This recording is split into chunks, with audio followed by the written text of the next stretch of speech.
ಇನ್ನು ಧರ್ಮಸ್ಥಳ ಕೇಸ್ಗೆ ಸಂಬಂಧಪಟ್ಟ ಹಾಗೆ ನೋಡಿ ಮೈಸೂರಿನಲ್ಲೂ ಮಹೇಶ ತಿಮುರೋಡಿ ಸಭೆಯನ್ನ ಮಾಡಿದ್ರಂತೆ.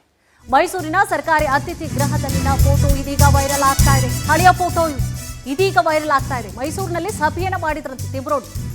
ಮೈಸೂರಿನ ಸರ್ಕಾರಿ ಅತಿಥಿ ಗೃಹದಲ್ಲಿನ ಫೋಟೋ ಇದೀಗ ವೈರಲ್ ಆಗ್ತಾ ಇದೆ. ಧರ್ಮಸ್ಥಳದ ವಿಚಾರವಾಗಿ ಮೈಸೂರಿನಲ್ಲೇ ಸಭೆಯನ್ನ ಮಾಡಿದ್ದಾರೆ ಅನ್ನುವಂತಹ ಶಂಕೆ ವ್ಯಕ್ತವಾಗ್ತಾ ಇದೆ.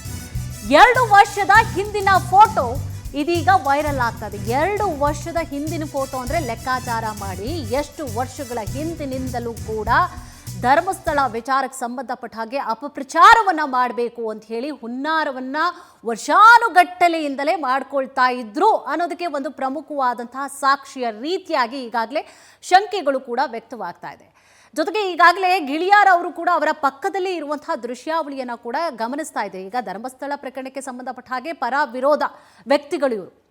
ಸೊ ಅವರು ಕೂಡ ಇದ್ದಾರೆ. ಯಾವ ವಿಚಾರಕ್ಕೋಸ್ಕರ ಅವರನ್ನ ಭೇಟಿಯಾಗಿದ್ರು, ಏನ್ ಮಾತುಕತೆ ಮಾಡಿದ್ರು, ಬಹಳಷ್ಟು ಈಗಾಗಲೇ ಕುತೂಹಲವನ್ನು ಕೂಡ ಮೂಡಿಸ್ತಾ ಇರುವಂಥದ್ದು ಈ ಒಂದು ವಿಚಾರ.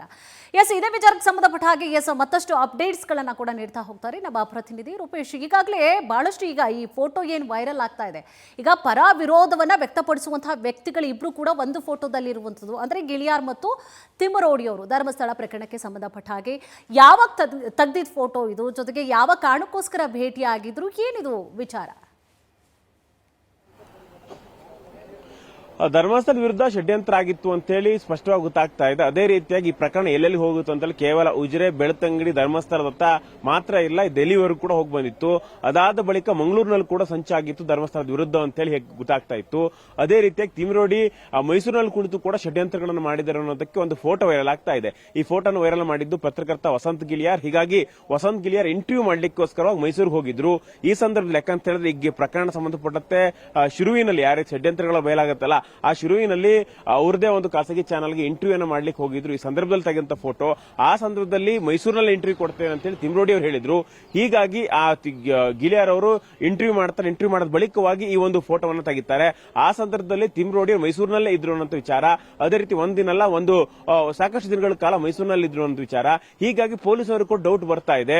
ಹೀಗಾಗಿ ಮೈಸೂರಿನಲ್ಲಿ ತಿಮರೋಡಿ ಇದ್ರಲ್ಲ, ಹೀಗಾಗಿ ಮೈಸೂರಿನಲ್ಲಿ ಹಾಕಿದ್ರು ಅಂತ ಪ್ರಶ್ನೆಗಳು ಸಹಜವಾಗಿ ಮುಳಿ ಶುರು ಆಗುತ್ತೆ. ಹೀಗಾಗಿ ಅಲ್ಲಿಯೂ ಕೂಡ ಒಂದು ಗ್ಯಾಂಗ್ ಅಂತ ಹೇಳಿದ್ರೆ ತಿಮರೋಡಿ ಮತ್ತೆ ಆತನ ಸ್ನೇಹಿತರೆಲ್ಲರೂ ಕೂಡ, ಯಾಕಂದ್ರೆ ಮಟ್ಟಣ್ಣವರು ಹಾಗೆ ಸಾಕಷ್ಟು ಜನ ಸೇರ್ಕೊಂಡು ಒಂದು ಸಭೆಯನ್ನ ಮಾಡಿದ್ರು. ಮೈಸೂರಿನಲ್ಲೂ ಕೂಡ ಸಭೆಯನ್ನ ಮಾಡಿ ಈ ಒಂದು ಪ್ರಕರಣ, ಯಾಕಂತ ಹೇಳಿದ್ರೆ ಕೇವಲ ಧರ್ಮಸ್ಥಳ ಉಜಿರೆಯಲ್ಲಿ ಇದ್ರೆ ನಮ್ಮ ಬೇಳೆ ಬೇಯೋದಿಲ್ಲ, ಈ ಪ್ರಕರಣವನ್ನ ರಾಜ್ಯಾದ್ಯಂತ ತೆಗೆದುಕೊಂಡು ಹೋಗಬೇಕು. ಹೀಗಾಗಿ ಮೈಸೂರಿನಲ್ಲೂ ಕೂಡ ಜನ ಸಭೆಯನ್ನ ಮಾಡಿದ್ರು ಅಂತ ಹೇಳಿ ವಿಚಾರ ಬಯಲಿಗೆ ಬರ್ತಾ ಇದೆ.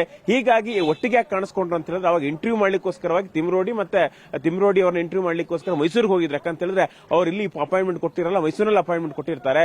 ಹೀಗಾಗಿ ಅವರು ಮೈಸೂರಿಗೆ ಹೋಗಿದ್ರು ಅಂತ ವಿಚಾರ. ಹೀಗಾಗಿ ಅದ ಇಂಟರ್ವ್ಯೂ ಮಾಡಿದ ಬಳಿಕವಾಗಿ ಫೋಟೋವನ್ನು ತೆಗೆದಿರ್ತಾರೆ. ಆ ಫೋಟೋವನ್ನು ಕೂಡ ಅವರು ಸೋಷಿಯಲ್ ಮೀಡಿಯಾದಲ್ಲಿ ಪೋಸ್ಟ್ ಅನ್ನ ಮಾಡಿರ್ತಕ್ಕಂಥದ್ದು. ಹೀಗಾಗಿ ಮೈಸೂರಿನಲ್ಲೂ ಕೂಡ ತಿಮರೋಡಿ ಷಡ್ಯಂತ್ರವನ್ನು ರೂಪಿಸಿದ್ದಾರೆ. ಈ ವಿಚಾರವನ್ನ ಈಗ ಗಿಳಿಯಾರ್ ಅವರು ಬಯಲಿಗೆಳೆದಿದ್ದಾರೆ. ಕುಸುಮ, ಎಸ್, ಥ್ಯಾಂಕ್ ಯು ತಮ್ಮೆಲ್ಲ ಡೀಟೇಲ್ಸ್ಗಾಗಿ ರೂಪೇಶ್.